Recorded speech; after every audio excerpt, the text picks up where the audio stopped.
Hi, I'm Forrest, the meaning of life, off-grid entrepreneur. So we're in a beautiful setting here in Phuket. So while we're chilled out, I thought it'd be kind of cool to talk about morality, which is a chapter in the book, The Meaning of Life. But these are anecdotal stories which have affected my own life rather than what's in the book. There's quite a few stories, so I'm going to break it down and put it into a different, like a series. So this is the first situation, and I believe they were there to create lessons, to show me how humanity currently operates and how certain changes need to come about, really. So the first story is actually involving a personal injury matter. I'm not going to mention the name of people involved because I think that the people have changed their procedures and it will benefit people in the long run. It's actually the first legal matter that I've ever lost in my life, and ironically it's probably one of the strongest cases, as I think you'll hear in a minute. So what happened was that I was in Zante on holiday over a decade ago, well over a decade ago, and a child just was being playful and popped up and pushed his finger into my eye, and I'm a contact lens wearer. I actually have a condition called keratoconus, which is a rare condition, which means I have to wear contact lenses. It's compulsory. So the lens seemed as though it had popped out and dropped onto the floor, but it caused a corneal ulcer with the kind of abrasion that took place in the incident. So I went back to my hotel room and contacted the UK optometrist, and he said, when you get back we'll sort it, but obviously don't put any spare lenses in or whatever, until you've sorted yourself out. So when I got back, what should have happened, which is found out later on due to letters from the NHS about procedures, is something called a double eyelid inversion, which is basically looking to see if a lens was there, because the lens has disappeared off the cornea and off the eye, but it could either be on the floor or it could actually have been lost in the eye, obviously not the very back for technical reasons. And it was assumed that it had been lost on the floor, but as we'll later see, that wasn't the case. So a little while later, started getting pretty bad symptoms and reported these, and actually had an appointment, an attended appointment, and reported them, and they were noted in the records that, in fact, it was quite serious. The notes in the record says Mr. Forrest believes that he's caused permanent damage or had permanent damage caused to the eye and is having all sorts of problems. I won't go into the details, but with pus and pain and suffering. But there was no call to action, no remedy, no ointment, nothing other than an acknowledgement, really. And it was obviously a serious acknowledgement. And it progressed and got worse. And what happened is, what may have been seen as a coincidence, but it seems quite obvious now that it wasn't, is that what happened later is a cyst occurred in the same area and in the same eye. And at this point now, I was referred to the NHS and they did an assessment. What they found was nothing again. And this time I'm pretty sure they did do quite a thorough check, but remember now this is quite a long time afterwards, and it's quite possible not only was it embedded quite far behind, but cellular growth could have occurred and it become more and more difficult to detect that there's something there. But for many reasons it's obvious that it is later on, and that it was.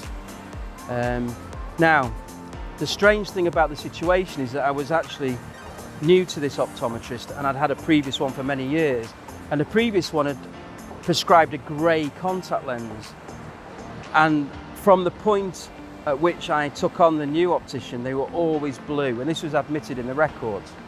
Anyway, to cut a long story short, the problems persisted and I had dry eye, and at some later date I had a new blue contact lens and it popped out of the eye because of the dry eye, and it was like a hyper rejection, and the hyper rejection, so it seems now, created a mechanism that's within the anatomy and physiology, sort of whereby the migration from the hidden point dropped the old lens onto the cornea, unbeknown to me at the time, because I again suffered a corneal abrasion, and so made contact with the optician, and he said, if it persists, go to a walking centre, otherwise we'll have an appointment later. It never got any worse, but obviously I retained the new blue contact lens in the container. So the next step was an appointment with that optician, and I sat down, and one of the first things he said, he did actually strangely enough, an examination anyway of the eye and found that the acuity within the eye that was affected was quite high, which is unusual because with the keratoconus you're effectively registered blind if you have both lenses out, or equivalent of registered blind. And then he sort of asked, why have you got a contact lens in? Because obviously he'd instructed while I had the corneal ulcer not to wear a contact lens, and no one in the right mind would obviously stick a contact lens in when instructed otherwise, apart from the fact that corneal ulcers are the most painful thing, like a toothache times 100, like an electric shock that's just permanent, and it makes your eye hypersensitive to light.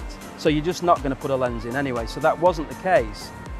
But he said, yes, you are wearing a lens. And I said, no, I'm not. And here is the lens. And he said, yes, you are. And he extracted a lens from the eye, which was kind of crazy. But this lens was grey, and it's been documented as grey. And bear in mind that all the years of being serviced by this optometrist, they were always blue.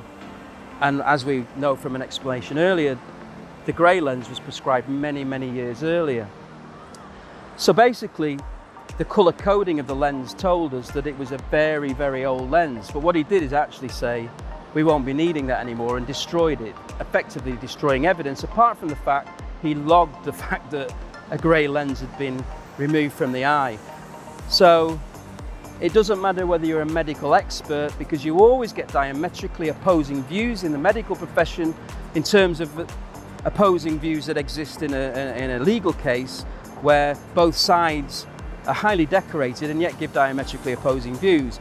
But having given the anecdotal data and also the circumstantial evidence, it's pretty clear that even a layman would be able to see that it's obvious that the lens had been rested in a hidden place, and it was a lens that went back from the situation in Zante. So far so good, but the thing is, I decided not to appoint a lawyer. I've had that many legal cases. I've won cases against the Premier League football club, Manchester United with the injunction, and it involved the PFA and so on and so forth. So quite high profile legal cases. So because it was so strong, I decided to be litigant in person, which means basically representing yourself and not appointing a lawyer, which saves on cost, but obviously the credibility of the headed paper part disappears. And I guess when you're then going to go in front of a judge, either the judge might be sympathetic because you're a litigant in person, or he might actually take the opposite position and not be so sympathetic and actually be more sympathetic towards the professional representation. So here's what happened. My next step was to appoint a medical expert and create a medical report, which you have to have for personal injury. It was no room at the inn. So approach number A, B, no, C, no, D, no, E, no, F, none of them. We're not willing to take on a litigant in person, where we'll only take on instruction from a legal representative, which is effectively ring fencing me from the legal right to be able to represent myself. This is where the judge, I believe, was totally unfair, because he called a meeting and he said, I'm going to make a court order, and the court order is that you must provide the following within 3 months. 1, an appointment of a legal representative. 2, all the legal papers and documentation about the case must be put over to them. And 3, you must then get the legal medical report that is required. Having then approached blue chip organisations, understandably, one of the first legal representatives said we would need at least 6 months because it's a personal injury matter. And I explained this, and I was also abroad, so I was trying to project manage this abroad and trying to appoint potential legal representation.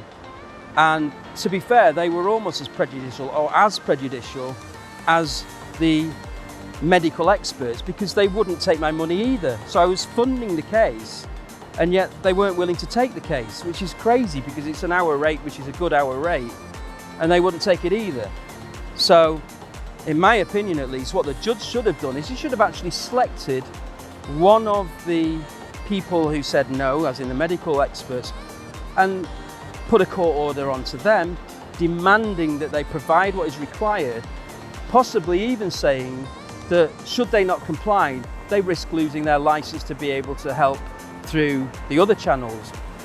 And the point being is that maybe he should have even had an injunction that went as far to reach the whole organisation, well, not organisation, but the representative bodies that look after the people that create the medical reports, saying, if you do not provide support when asked and paid for by third parties other than necessarily directly through solicitors that are appointed and instructed, then you will lose your license. It's that simple.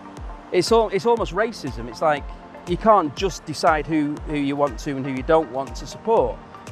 You know, as a litigant in person, I need that piece of paper. They have the skill to create it and look at the narrative. So the point being here is that the case itself was therefore lost, not because of justice, it was lost because an impossible to meet court order arose.